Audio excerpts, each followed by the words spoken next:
Hi, my name is Aishwarya Bakshi and my thesis topic is Podman or Policy Deviation Management.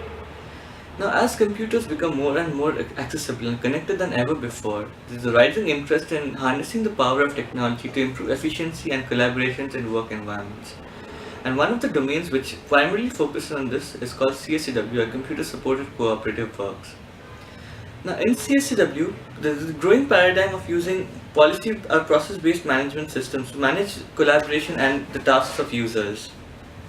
And while policy based systems have largely been successful in controlling and managing the cooperative work environments, one of its weaknesses is the risk of exceptions, where following a given policy rule under exceptional circumstances can lead to non optimal or devastating consequences at worst. Now, as it is not humanly possible to envision all possible exceptions, there is a need to introduce procedures whereby a user is given the decision making support to choose to perform a non compliant action when it's absolutely necessary.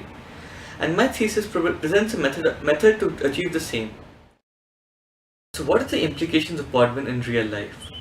Now, as more and more organizations move towards policy based collaborative systems, it becomes important to make sure that the right users have the right privileges to access information and perform tasks at the right time. And while policies are made considering as many possible exceptions in mind, it is impossible to consider every single one of them. Thus, there is a definite need for a more flexible system which allows policy deviation in a controlled manner when it is absolutely necessary. And Podman provides a methodology to create such a system where both designers and users of the policy-based collaborative systems can use Podman to add a higher degree of flexibility by allowing deviations to take place under exception situations. It also allows managers to monitor exceptions and incorporate them into future policies.